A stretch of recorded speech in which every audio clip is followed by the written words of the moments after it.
Bien avant l'UFC et le succès que l'on connaît pour Francis Ngannou, il y a cette jeunesse au Cameroun. Il en a parlé à Mike Tyson. Après avoir travaillé dans les mines de sable pour payer sa scolarité. Francis Ngannou raconte à Mike Tyson, dans le podcast Hot Boxing with Mike Tyson, qu'il avait toujours eu une petite voix dans la tête qui lui disait qu'il devait essayer la boxe. Il décrit alors le moment où il a tout changé pour se mettre à la boxe. Depuis tout petit, j'avais ce rêve de devenir artiste martial. Je n'ai jamais été fan de football, et c'est le sport populaire de mon pays.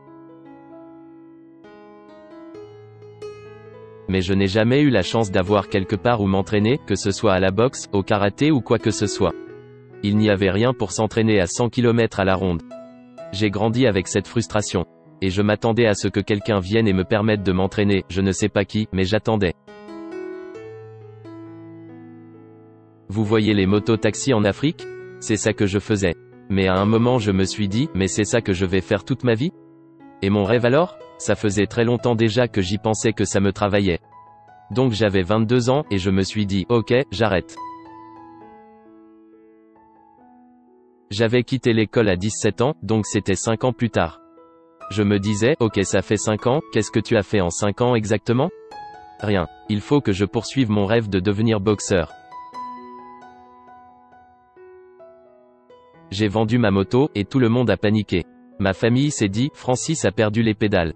S'il vous plaît, aidez Francis. Il rit, il a vendu sa moto, pour aller faire de la boxe. C'est quoi la boxe? Qu'est-ce que c'est que ce truc? Je ne sais pas exactement ce que c'est que ce truc, mais je sais que c'est mon rêve et je veux essayer. Pour être honnête, il n'y avait aucune garantie, et je ne peux même pas leur en vouloir de ne pas avoir cru en moi, parce que ça n'était pas réaliste. Mais je voulais tellement essayer, que j'ai vendu ma moto. Ils me disaient, tu devrais garder ton travail, trouver une femme, faire ci, faire ça. Et je me pensais, et avoir des enfants, et avoir la même misérable vie? Avoir honte constamment devant mes amis? Non, impossible. Je vais essayer quelque chose de différent. Et c'est comme ça que je me suis mis à la boxe, j'avais 22 ans. 10 ans plus tard, le voilà à discuter avec l'homme qui a changé sa vie, Mike Tyson, autour d'une table aux États-Unis dans un studio d'enregistrement du Tyson Ranch, alors qu'il vient d'aligner sa 4e victoire par KO de suite dans la plus prestigieuse organisation de combat libre au monde, l'UFC. Il occupe actuellement la place de numéro 2 mondial. Iron Mike dira quelques instants plus tard, en entendant l'histoire du Predator et le fait que Francis n'a commencé le MMA qu'en 2013, à 27 ans, que, tu vois, c'est de ça que je suis convaincu. C'est la volonté et la détermination qui font tout. Si tu as la ténacité, la résilience, la puissance de volonté, la volonté de réussir, peu importe l'âge que tu as.